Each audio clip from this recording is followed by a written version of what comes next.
Hey everyone, it's David Barnett. We're back with another Holiday Chat 2020 call, this time with Mike Foley from North Carolina. How you doing there today, Mike? Doing fantastic. Excited to get a chance to talk to you. I've enjoyed watching a lot of your videos on YouTube and gained a lot from that. So awesome.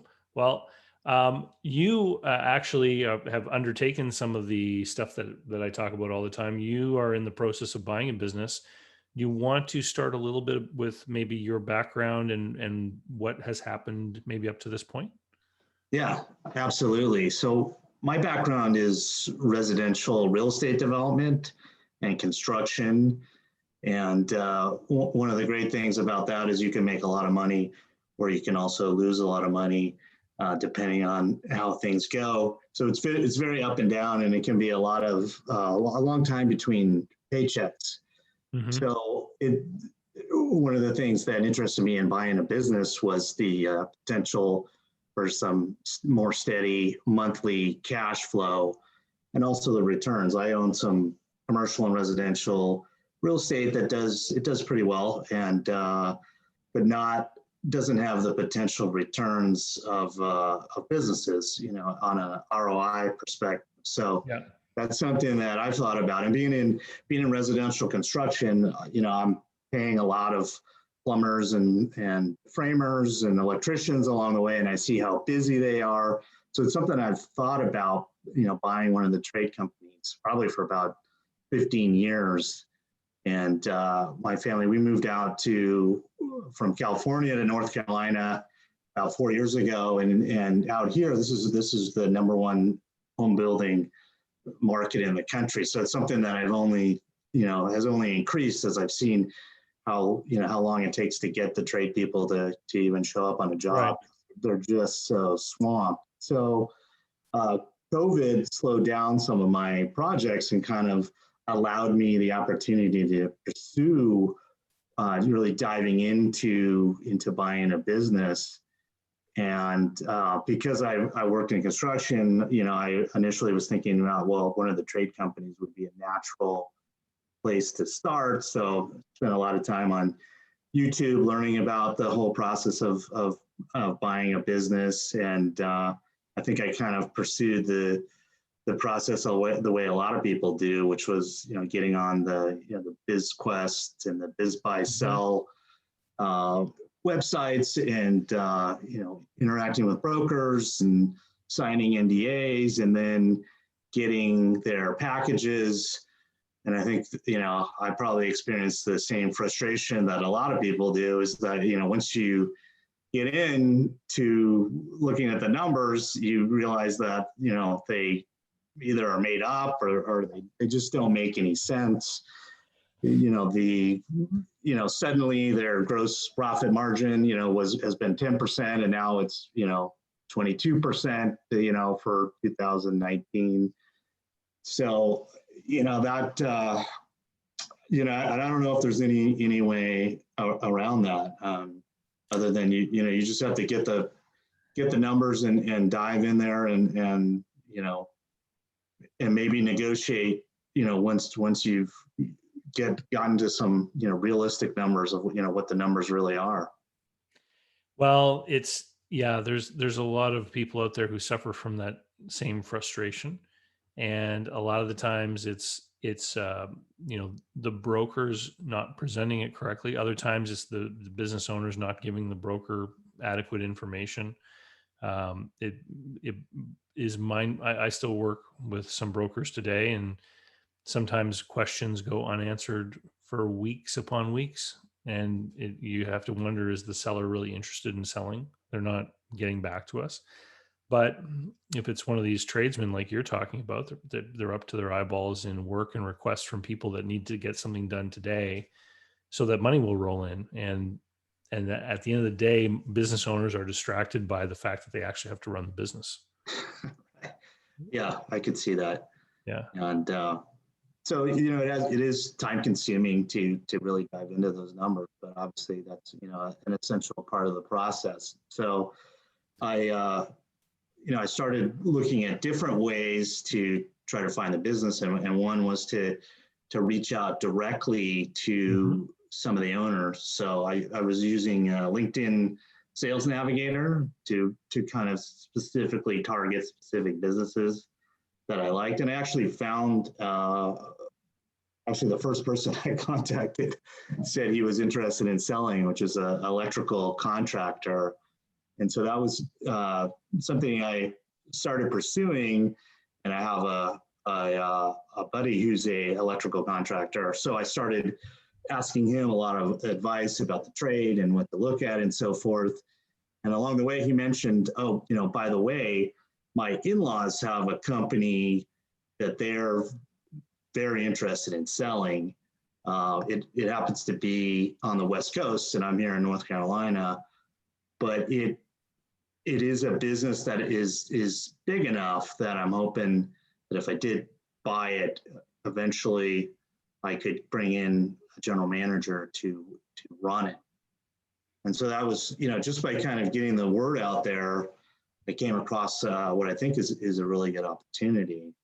And that's, go ahead. So in North Carolina, are there any requirements that the owner of such a business have any kind of licensing of their own? Yeah, so in the trades, yes, definitely. And it's not easy to get those licenses. So, with SBA requirements, you're not allowed to keep the seller on more than a year under any kind of contract. So it's definitely an issue of needing to have an agreement with some of the existing people on the team who may have their license, or getting them to get their license within that period, because without the license, you don't have a business. Yeah. And it can be an issue if there's just one person that has the license, because they've got some leverage on you. They say, well, I don't really feel like working 40 hours a week, but I've got the license. So, I think you'd want to at least have two people on your team that have an agreement in place that they will be the license holder. Yeah. It's this licensing stuff that it's probably one of the reasons why there's no national brand name electrical contractor, like the McDonald's of electricians or anything like that. Because a lot of people who aren't in the trade would get scared off from investing in something where, to your point, other people can kind of hold you hostage because they're the ones with the permits or license to sign off on things. Yeah, it's definitely an issue. And one of the things that I kind of learned in my pursuit of a business is, I kind of started small, and then I realized that a lot of the businesses I was looking at, if I bought them, I was really going to be buying myself a job.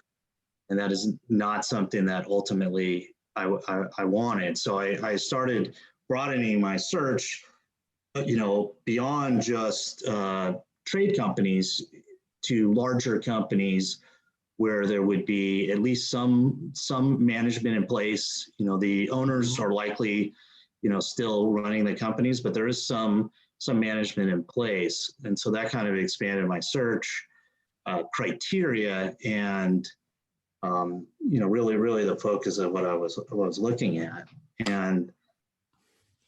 And you did end up finding something, though. Yeah. So part of it, going back to my buddy who's an electrician, his in-laws have a company on the West Coast, and they are in the shipping container repair business. Okay. And they've been doing it for a long time. I like the business. It's not something that I've ever been involved in, but the business has been around for a long time. It's a husband and wife that run it. The numbers are gradually increasing every year. Their business, seems to be thriving. It seems to be somewhat recession-proof because it's related to export of products out of the United States. So if we're in a recession and the dollar loses value, more exports, other countries are going to want to buy more of our products. So I love that aspect of it. And even for 2020, they're having a better year than 2019. So that, all of that I find find really attractive.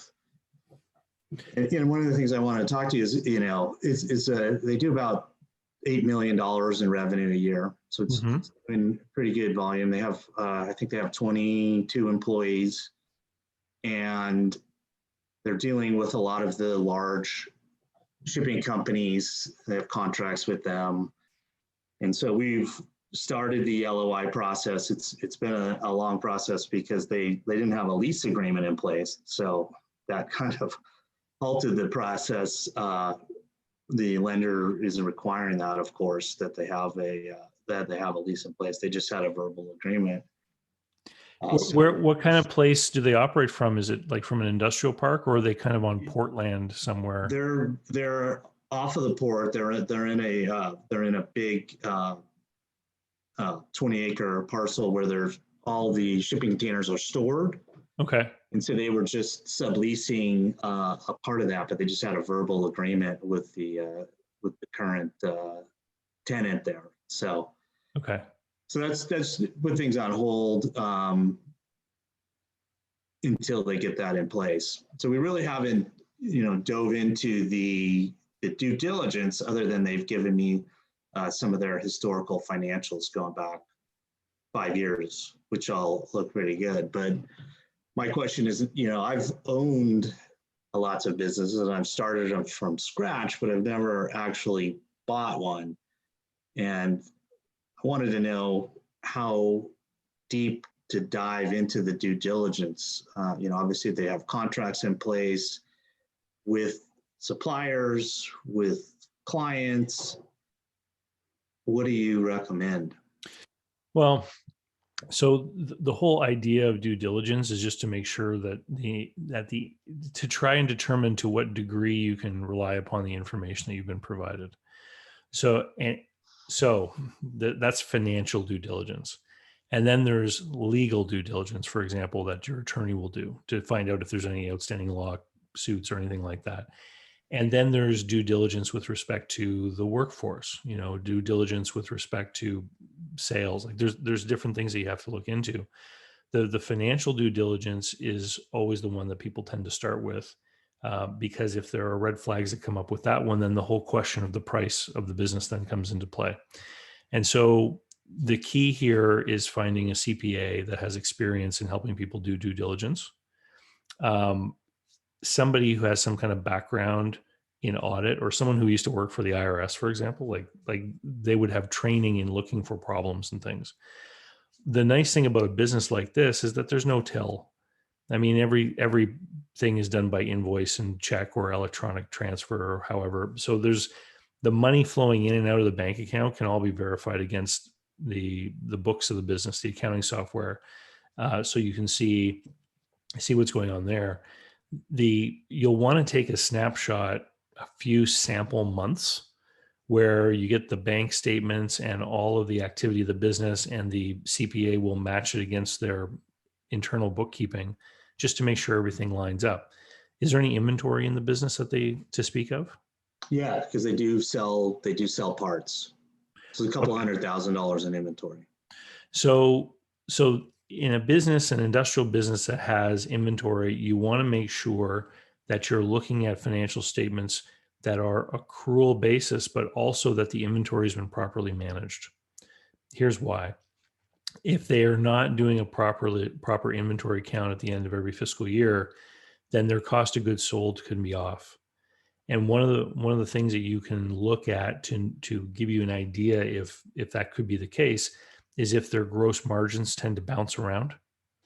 It can indicate, for example, if somebody goes and buys a bunch of inventory on the end of a fiscal year and they expense that inventory, like they account for it as a purchase and consumed, it'll cause the profit to go down in that year. This is a trick that some business owners will do to reduce their tax bill, but it's not the proper way of accounting for inventory. When you buy inventory, it's supposed to then go into your inventory account. So it's actually not a P&L activity at all. You just turn cash into goods. It's only when those goods are consumed, they're sold to customers or used up in the repair process, that their cost becomes a part of the cost of goods sold on the P&L. And so I've had different people over the years who've looked at businesses where performance will improve or be erratic as far as the gross margin. And then when they get into it, they realize that the inventory has never been managed properly, which then means you can't trust the specific activity of any one period. You can start to average things over a course of many years, but Sure. it starts to just become more opaque, right? And so it's like an image that gets out of focus. You thought you saw clearly what was there, but then you realize that there's these things that are making it a little bit fuzzier. And the big counterbalance always to this stuff is the more fuzziness or uncertainty you have with the due diligence, you want to offset that through the terms, which is having a greater degree of seller financing, so that if there's a material really bad thing that Right. That comes up after. then you got options in that situation, right? And then so then the question is, it sounds like these guys are doing business with the different shipping lines, perhaps. Yeah. Yeah. Yeah. And All the so major global companies. yeah, so there's not 500 of those, right? Yeah. So then the next thing I would be looking at is sales and revenue, and I'd be looking at customer concentration. So if half their business is coming from Maersk or one of those big shipping companies, well, then that's another area of real concern. Because if one of those big accounts were to go away for whatever reason, then that's going to have a material impact on the performance of the business.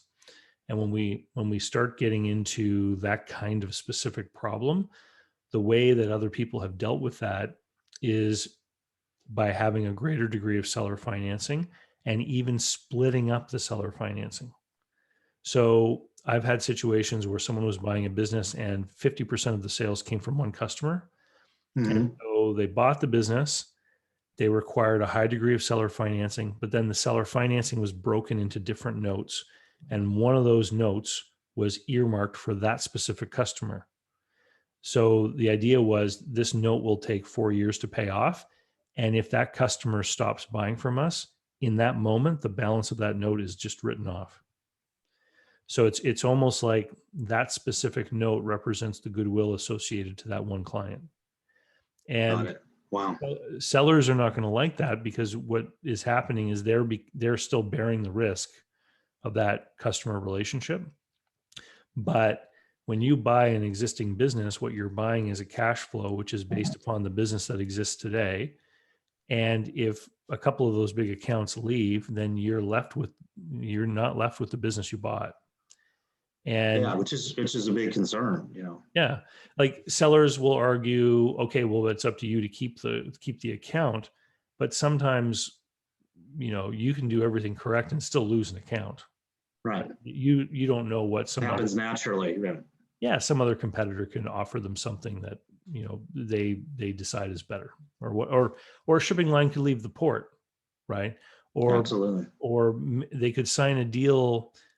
This is something I've seen happen in different services where a company will source things locally and then decide to go with a global supply contract, and they'll go with some big company that has subcontractors all around the world, and in that jurisdiction the subcontractor is not you. And just like that, you lose the account.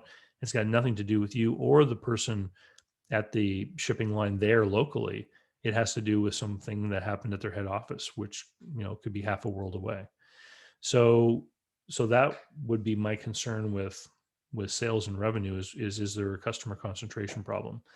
The looking at labor and employees, um, I'm always concerned with, are there specific skill sets here, and what is the labor pool like?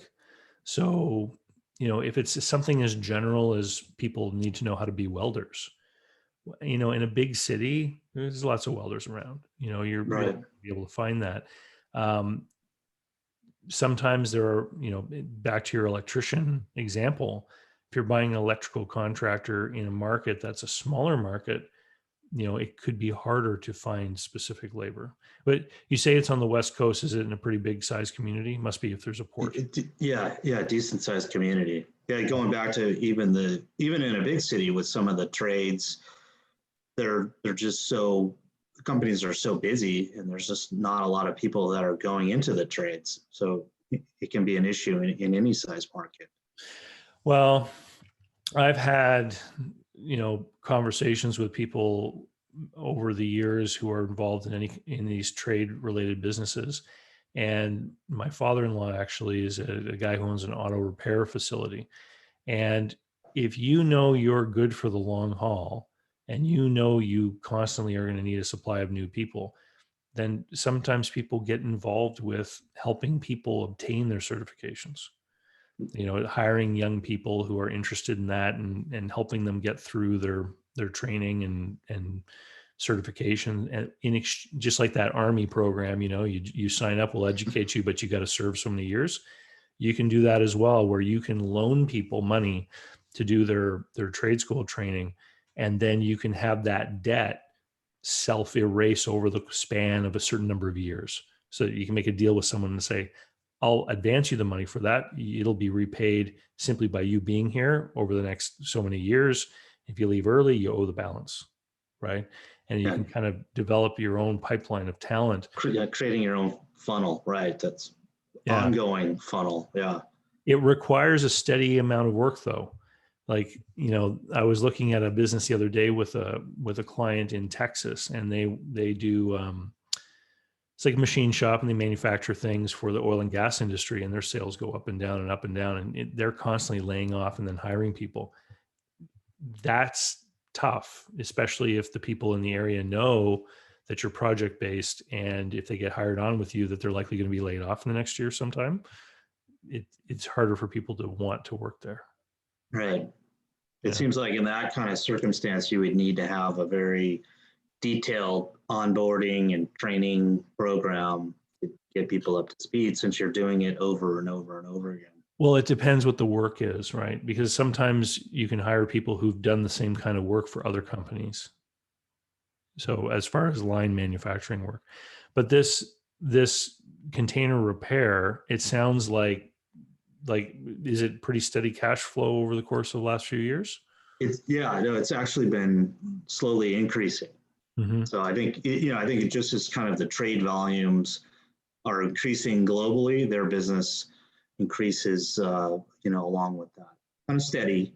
There is some kind of up and down during the year, but the overall annual revenues have been just gradually growing about 7-8% per year. Okay. And have you had many conversations with the owners yet?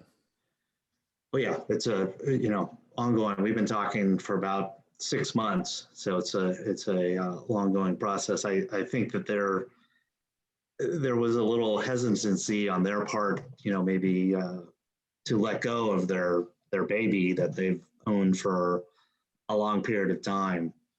So I've treated the transaction differently than I would like a real estate transaction, where it's like either we get this done by next Monday or the deal's off. So I like the opportunity, so I've been willing to be patient and understanding that they're having a hard time. Apparently, they've been thinking about selling for 5 years. So. Yeah. So the big difference between buying and selling a house or a car and buying and selling a business? It's a lot more complicated. Well, the key difference is that after the transaction, you actually still need a relationship with the person that sold it to you. Yeah. Because when you buy a house, you don't have to be concerned about the long-term relationship with that person. You pay them, they go away, right? And with a business, there's a transition period. Under the terms of the deal, you might end up owing them money for a certain period of time that you have to keep paying them. They will have hopefully that's enough to give them an interest in your success, so that they can maybe be helpful on an ongoing basis, coach you a little bit, be there for advice, or just to help you if you run into something new. Maybe they could tell you what they did if they had that circumstance while they were the owner. And so you have to build a relationship that is going to be enduring, that they're going to want to answer the phone when they see that your number calling after the deal happens. Sure. And so they need to feel that they were handled fairly in the deal, and that you're the right guy and you're going to do well. and that they're going to want to be helpful to you. So you're right. It's a whole different thing. You actually have to, in a lot of cases, build a friendship almost. Yeah, there has to be a lot of trust. That was one thing, looking at some businesses where I started to question the integrity of the sellers, or, whether they're being completely forthright or honest with me about it. It can really be about anything. And, once that kind of level of trust goes away, it just seems like there's no point in pursuing it, because you do need that. To me, it's much less tangible than buying a piece of real estate, which is easy to value and, relatively easy to continue, managing it, as opposed to a business, lots of different parts, employees and so forth. And yeah, I could see, it's been an interesting experience comparing, buying real estate to buying a business, and definitely a lot more, even on the due diligence side, a lot more moving parts. Yeah, that trust factor is a big thing in the Business Buyer Adventure Group coaching program. A bunch of the people in that group program, they'll create like a series of things they want to score. Like if they're looking at a business, trust is super important to a bunch of people in there. To your point, if you get the feeling that somebody's deceptive about one thing, then the red flags go up, because you're like, well, what else are they deceptive about? And then one of two things happens. The buyer says, either, if I'm going to buy this, I now understand that there could be other things that I'm unaware of. I either need a price that's very low to compensate for the potential of risk, or I need terms that, put even more risk on the seller, so that if it turns out there are many bad things that appear after, then I have even more options to offset that against the seller. And the reason I like it when people go down that path is that a seller that knows they're being deceptive, a seller that knows that they're misrepresenting things, will never want to hold a large amount of seller financing, because they will understand. They'll know that their likelihood of collecting on it is very low. Yeah, so they're not likely to want to go forward. So which at that point, move on to the next deal. Yeah, right. Just definitely move on to the next one. So that's definitely been one of the learning experiences for me, because also there has to be a lot of trust, because there's a lot of unknowns, and the more you can build that trust, the more you can get the sellers to become, trusting of you, that they can, be forthright with information, the better it is for you. So in your conversations with them, obviously you talked about numbers and performance and all that kind of stuff. Have you gotten into conversations about how the day-to-day operations unfold? Yeah, they have some team members in place. They have one guy who kind of runs all of the maintenance guys. He runs those, basically, that whole side of it. They have a sales person who handles part sales, and then a couple of office admin people who are running, kind of the day-to-day. But the husband is the president of the company, and the wife is the bookkeeper, accountant. And, obviously they're both going to go. So I would need to replace them. And so I tried to build in a number for like a salary for general manager and for bookkeeper. Yeah. And do you know what they're doing all day long? I mean, bookkeeping sounds pretty evident, but the general manager, what kind of things are they doing? Are they doing this, for example? Yeah, the owner, president. Yeah, I don't know what his day-to-day activities are. I know that they have not been going to the office because of concerns about COVID. So I don't know how that it may have changed their day-to-day, but it seems to be relatively organized, well-run organization. But they do have those key employees, and that's a big concern there. If one of the key employees left then without, myself having the experience in that business for running the business. And I don't know how to mitigate that. Do you always recommend meeting with the key employees and then having an agreement in place prior to closing the transaction? What I'll tell you, the most common scenario that happened when people wanted to meet key employees is that maybe there was a deposit put with an offer, and the deposit is refundable during due diligence. And what would happen a lot of the times is that the buyer would then say, I want to meet key employees. And this would always be left to the very last thing, so that the buyer could say with a great degree of certainty, yes, I want to buy this business, but I still want to meet these key employees. And a lot of sellers would then ask that the deposit become non-refundable. Because if you then pulled out after meeting the key employees, all the confidentiality is gone. Now, key employees know that there's been a deal underway for the company to change hands. And a lot of the times, keeping it secret from employees is important to owners. Yeah. The key thing, there's a couple of key things. Number one, there is no such thing as an irreplaceable person. Every employee can be replaced. The question then just becomes, how difficult will it be to find someone who's able to do the work and then properly instruct them on what needs to be done? And that's where business systems and job descriptions and all that kind of stuff comes in. And so having a very clear understanding, the person who manages the repair people, what exactly are they doing? They're receiving work orders, they're scheduling maybe the pickup and delivery of the containers, they're prioritizing for the welders and the repair people, I want you to put this job ahead of that one. And so a description of exactly what those things are that they're doing, and then some kind of methodology or system into how it's done. And in most small businesses, this is all within the head of the owner or of key people. And so that person who's in charge of maintenance operations, they have a system. There is a system. It just may be in here. Right, not documented, most likely. Yeah. So then you have to get it documented.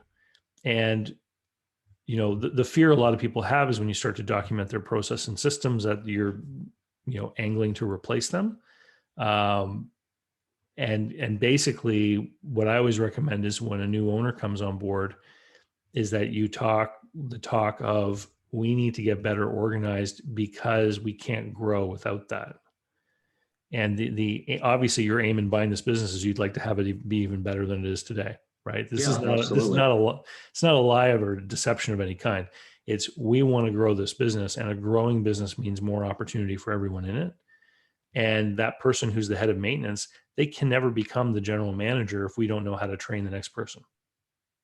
Right. And we don't know if someone's going to fall ill from the germ that's going around right now and end up spending 2 weeks at home. There's all kinds of things that can happen. There can be an accident. Someone can have an accident on their vacation, right? And so we need to have an idea of how this stuff is working, so that somebody else can step into the role temporarily. You could, step in and make sure things are going okay, or that everything is there to train the new person when you hire that person. Or in his example, for example, maybe one of the repair workers is going to be able to move up into his job, right? It's all got to be there. So whenever someone takes over a new business, there's a training and transition period where you're learning from the sellers the things that they're doing and what you need to know to replace them. Then there's what I refer to as a normalization period. It's where you get comfortable running the ship under your leadership. And that's where some of this systematization stuff will occur. When you're working with the seller during the transition period, you need to document and systematize everything that they do so that you can do it. Once you're okay in that seat, then you have to make sure that kind of stuff is done for everybody else. Do you recommend a certain period of time for that training from the owners? Seems like there might be either too short or too long. You want to find something. Yeah, it's funny. I recorded another holiday chat yesterday, which is probably the one that's coming out just before yours. So listeners Okay. may hear these back to back, but it's okay. Um, whenever I was whenever I was doing one of these deals, the buyers always assume that there's a secret sauce recipe that takes a long time to learn, and so buyers will consistently push for longer transition periods, 8, 10, Yes. 12 weeks. Yes. Sellers say, well, that's ridiculous, they don't need that much time, and they would push for shorter ones. And I would just, after a while, when I would start to see what was happening, I would tell my sellers, don't worry about it, they're not going to ask you to be there that long. They're going to because kick you out because sooner. yeah, what was happening is buyers would ask for 12 weeks, and after 3.5 weeks they'd say, like, well, I got your cell phone, if you want to go home, that's fine. And they would kick them out, basically, because it's confusing having both the new and the old owner there for employees. If they come in asking a question, Who do you they know, ask?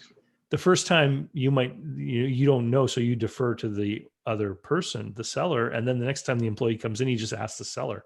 You don't want that. You want them to start seeing you as the leader, right? And Right. most new jobs that you've ever had, within a couple of weeks, you're able to do it okay. You want someone available to help coach you and help you with the problems as they come up. So the eventual formula that I started recommending to people is to ask for a certain transition period, maybe 4 or 5 weeks, but then ask for a certain number of days that you can use in the next year. So I want 5 weeks of training and transition from you, and another 10 business days that I can call you in over the course of the next 12 Oh, to months. come in. Okay. I like that. And It that was, way you can start running it, and then you can, as little things come up that you're not sure how to deal with, you can make a decision, but then you can put them on a list. You can kind of make a laundry list of issues you want to talk with them about, and when they come in with for their day, then you can, like, go through the list of all these little things. Sometimes different businesses will have these reporting events, whether for government agencies or sales tax, or like different things, like maybe it's a quarterly or a semi-annual filing. And so then you might want them to come back for the first one of those you have to do, right? So that they can guide you more carefully and look over your work and stuff like that.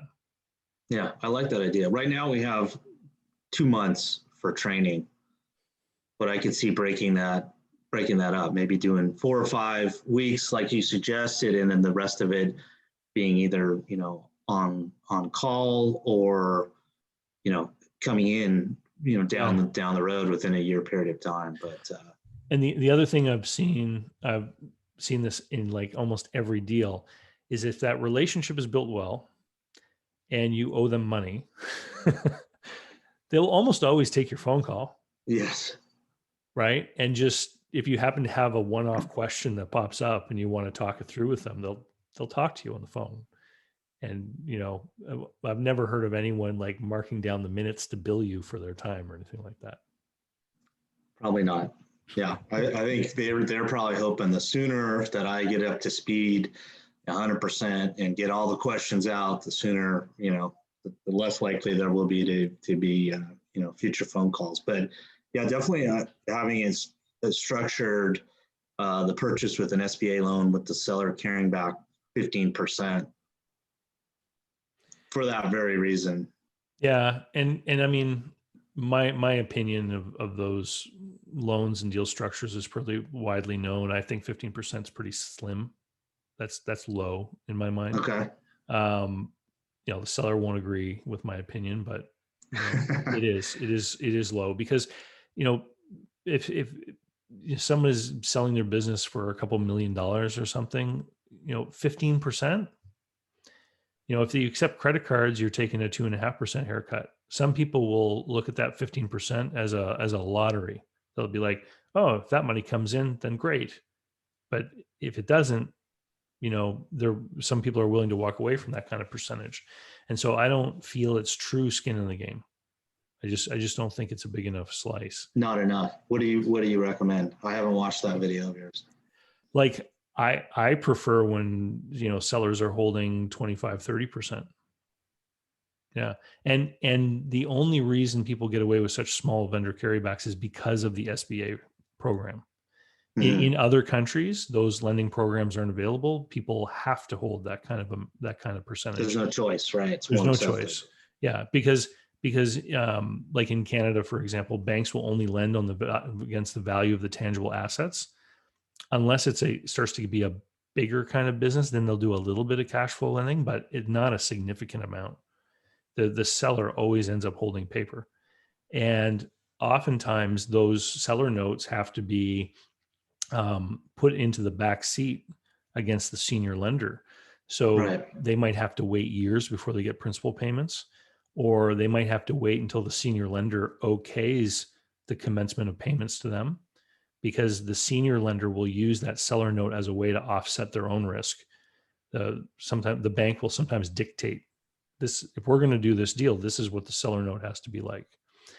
And there's two reasons. Which is possible that they could ask for a bigger note, depending on the underwriting and so forth. So, well, and here's the thing that could happen with you in the SBA underwriting process is that prior to the pandemic, a lot of my clients in the States that had business experience, managing people experience, that experience was being transposed pretty easily from one industry to another. They were okaying it. Since the pandemic, I've seen them tighten up much more on what they will consider transferable experience. So it could be that because your experience is in construction and building homes and stuff like that, and real estate investing, they may not quite see that as a compatible skill set to running an industrial service business. Right. Okay. And so it's possible, sure. This could come back with a decline or a requirement for less fine. Like they'll say, we'll do it, but not to the degree you're asking. Yeah, either you come in, Mike, with more money, or the seller has to carry that. Or we're just going to tap our loan out at this amount. So right. So this kind of thing could happen. But to your point about taking over the owner's role, if they've been doing their role from home because of the pandemic, then it leads to an interesting question. I've seen many people out there say, I've got a business that I can run while absent. The impression given is that they don't need to be there. But what is happening more and more is people are able to function in a work environment just remotely. And so people will go spend the winter in Florida, but they're still working 6 hours a day on their computer and phone. They're still doing the things they would have done when they were, maybe up in their colder home, but they're just doing it from a warmer place. And so the question then is it possible for you to do what the current owner is doing while you're in North Carolina? It could be. We don't know.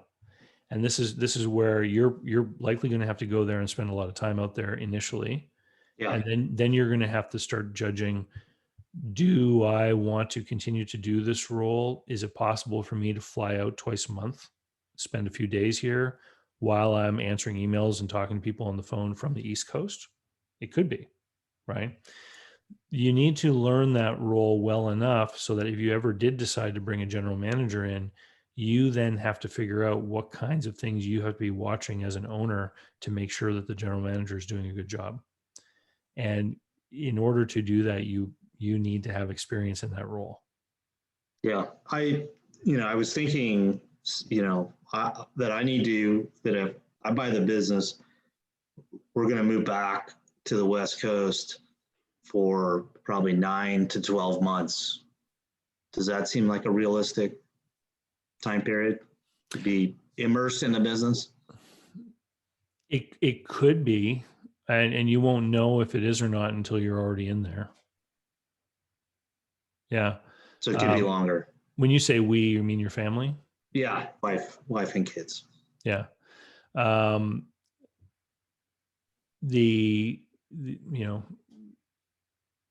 Yeah, I mean, are they young kids? Will it be disruptive to be moving back and forth like this? The teenager will stay here because he's 19. The 4-year-old, he can go back and forth. So okay, he's young enough that he'll be fine. So we do have that opportunity, that we may not have 2 or 3 years from now to do that. They come. So I think it's ideal, but yeah, the plan was to get in there, run the business for a year, and at some point bring in a general manager, maybe even at the beginning, somebody who's a partner slash potential COO, CPA. I have somebody in mind for that. So yeah, partnerships are complex. I honestly, it's very rare to find a really well running partnership. I would agree. I've seen even in the real estate business, yeah, hard. And I've seen several partnerships work okay where it was very clear that one person is just putting in money and this is what they're getting out, while the other person kind of runs the show. I would say that if you can become the owner without needing a partner as far as like purchase resources, that you should be the one that buys it, and you should be the one that learns how to run it. Because here's the thing that happens with these small businesses is we can never forecast or understand all of the crazy things that might happen. And it could very well be that, whoever you hire to be your general manager and the person who is the foreman of the repair people, I mean, both of those people could end up going at the same time. There might be that's my greatest fear right there. Yeah. Yeah. And it is possible. The only solution for what happens next week is you go there. Yeah. And you have to make sure that, customers are being served and stuff. And then you have to hire, and then you have to train.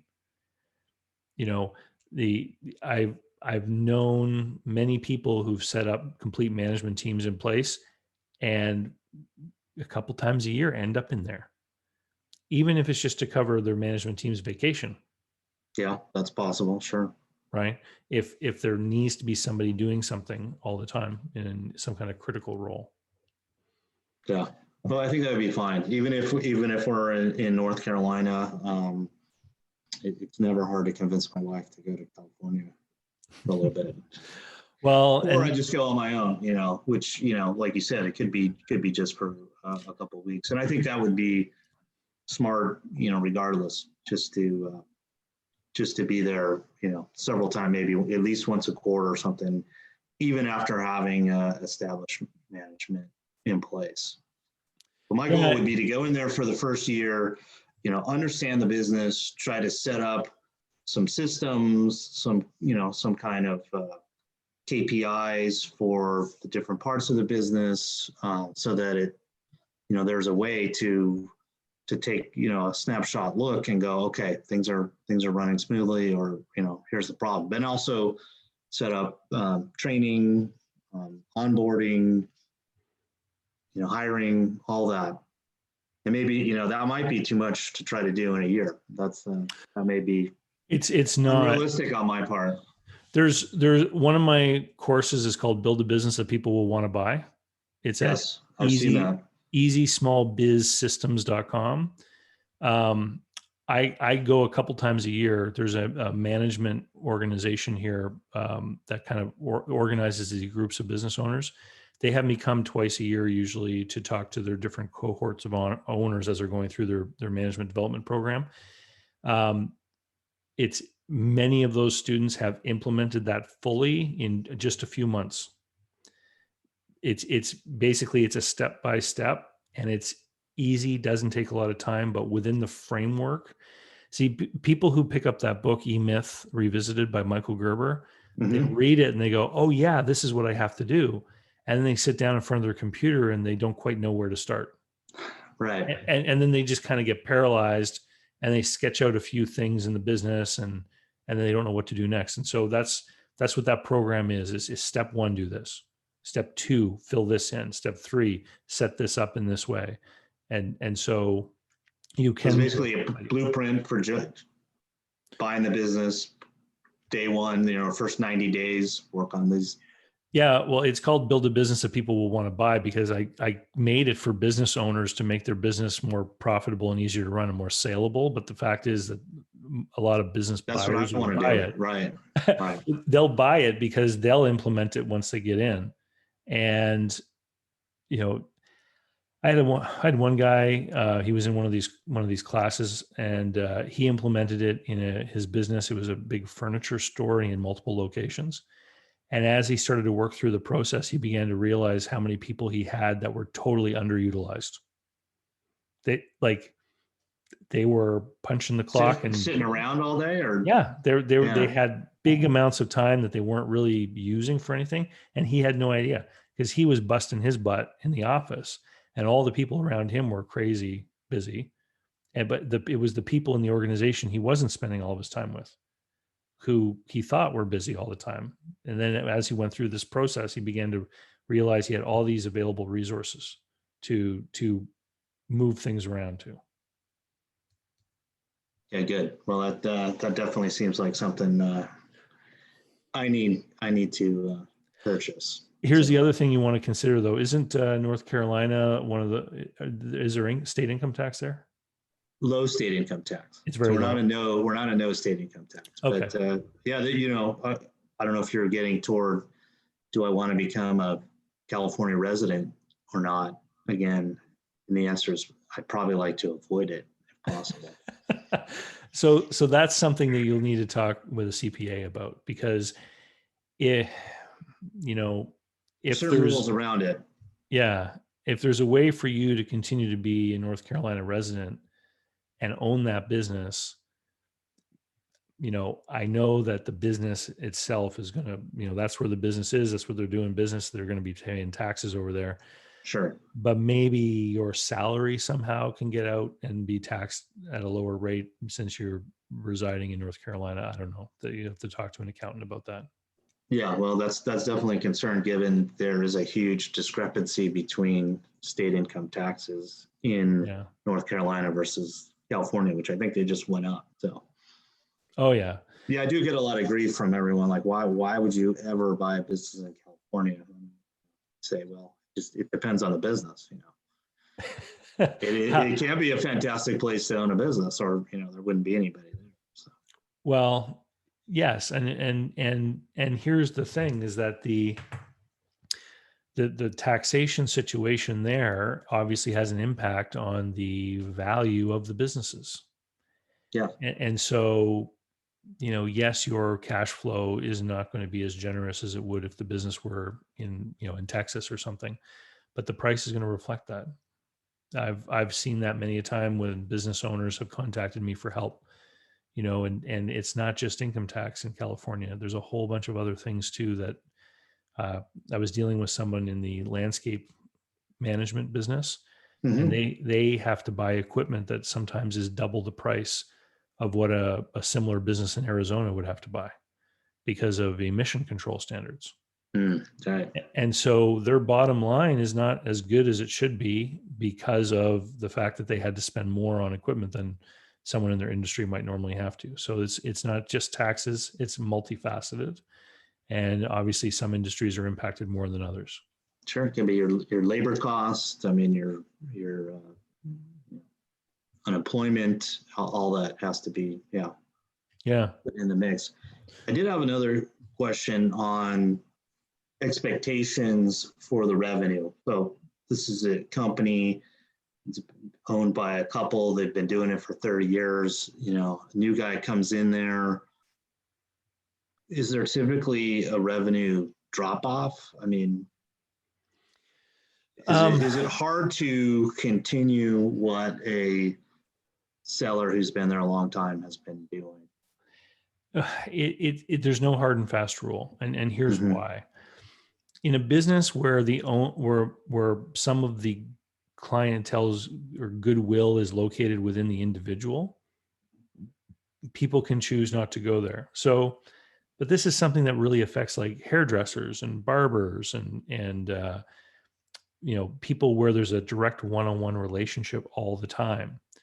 And the relationship is between these companies and shipping companies. So on the other side of the table, on the other side of those relationships over at the shipping company, they probably have turnover happening over there, right? So even though this owner may have been in the business for 20 years, it's highly unlikely that any of the people he deals directly with at the customers have been dealing with him for 20 years.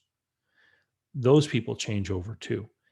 And so because he's not the guy picking up the containers and dropping off the containers and shaking people's hands and stuff, the relationship is more likely to be between the two organizations. And so, this is something that really you can only explore by talking with him and finding out what the one-on-one relationships are like. Right. And when you are doing due diligence on the customers and the customer concentration, I would ask questions, not just like, how long have you been dealing with this particular shipping line, but who is the person over there that you deal with, and how long have you been dealing with that person? Right. So And if how's the interaction? What is the interaction with them? yeah, because sometimes, like I'll tell you, sometimes there could be a person at the shipping line who calls to have containers picked up, but the relationship as far as getting work orders and being paid is with somebody over the phone at the head office of the shipping line, in some other city, Hong Kong, or yeah, or sure. in another country. Yeah. So then, your guys who go out and pick up damaged containers, they're going to end up with a relationship with the guy they meet over there. And, they'll talk and joke and, know each other after a time. But the relationship in the office you're going to have could be with some person that you'll never, ever meet. Yeah. Or maybe you go to a trade show kind of event where you meet a bunch of them, occasionally. So then it starts to be even less important for you physically to be there. But the other thing that can often happen is when you have an owner that's been around for a long time who's paid off their debts and who is more relaxed and trying to ease themselves into semi-retirement, what ends up happening is they don't pursue opportunities as tenaciously as you might. And so I've seen a lot of people Right. go into a business, inject some more liveliness into it, and start to grow it. There could be shipping lines that they haven't called upon to try to find work for a long time. Sure. There could be other, They could be fat and happy and yeah, coasting. and if they don't have debts to service, they may also not be as aggressive on their price increases. So it could be that they haven't been making proper, inflation adjustments to their pricing. And then there could be other things that you could discover. So you could discover, we're dealing with the shipping lines, but, maybe there's an opportunity for us to do similar kinds of work for trucking companies or something Yeah, like that. there absolutely is. Sure. Yeah. And There's a so, crossover, and there's also obviously other ports around the world well, that may be way down the road, but there is that opportunity. yeah, going and acquiring other similar businesses in other ports and other places. There could also be an opportunity, who knows, to be bringing in, someone like a railroad. If I don't know if they own their own containers, maybe they own some of them, but if they have a damaged container in Chicago, it doesn't cost a railroad anything to move it in its own network. So maybe there's an opportunity to get work at this business that might be going to other people in other places. And Yeah, absolutely. Yeah, I won't know, I guess, really until I get in there and get immersed. Well, exactly. Do you have any recommendations on, I think like a lot of prospective business owners, I've got like a million ideas. Oh, I will do this and that, and this could be an opportunity. Do you have any kind of advice on when to start even considering implementing some of those ideas? Because obviously if something's been working for a long time, it may not, my ideas may be horrible. They may have already been tried and failed. So what I recommend is you get through that normalization period where you are comfortable running it as it is. Through that normalization period, as you get to know the business more clearly, a bunch of those ideas you have in your list, you'll probably go down and cross some of them off, because you'll realize, like, figure it out, they're not going to work. Yeah, it's not a viable kind of thing. Yeah. But then this is one of the things that you might want to bounce off of the old owner. And the old owner as well could have other ideas of things that could lead to growth that they just simply never implemented. Yeah, that And did come out in the kind of our initial calls. So they did give me a list of things, which yeah, is great. yeah, So it's there are some things. the the fun thing about businesses is that you can do changes that can cause your revenue to grow, you know, in ways that are much quicker than owning a rental property, for example, Right, right? right. And that's the exciting part. And then, of I course, agree. the flip side to that is that things that you can't foresee can cause revenue to go down and have an even bigger impact on profits. So it's more of a leverage. It's you use a mortgage in the real estate game to leverage and increase your rate of return. The stick is longer in business. So you can really get much greater, 10% increase in sales in this business could be a 50% increase in profit. And then Right. the reverse could be true. A very small decrease in sales could be a big decrease in profit. And that's what you have to be careful of. And that's why businesses sell for lower multiples than if you were to try to compare them to real estate, because real estate is a tangible thing, has a certain value, which is relatively steady.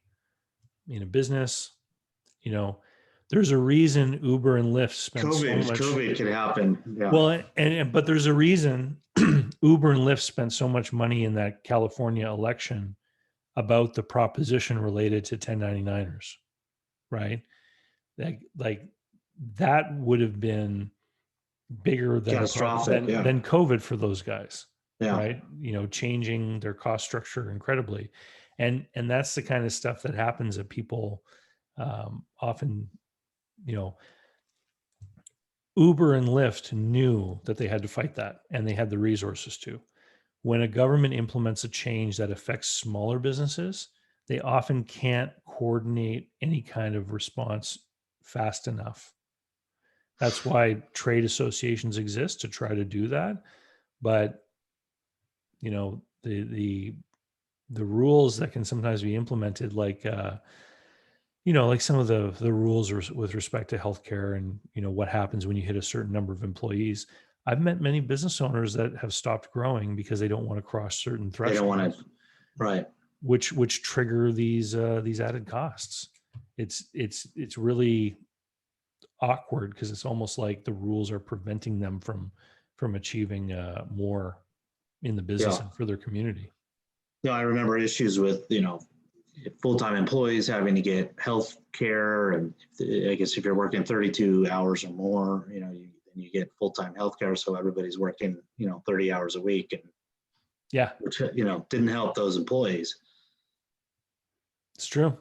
Anyway, So, Mike, yeah, I hope that I great. was helpful with you today. No, this is fantastic. So I appreciate it very much. No, and I Lots of appreciate good insights. I appreciate you signing up, and I know that everyone will probably enjoy listening to the call. And I'll wish you a Merry Christmas. All right. Thank you. You too. Take All care. right, bye-bye.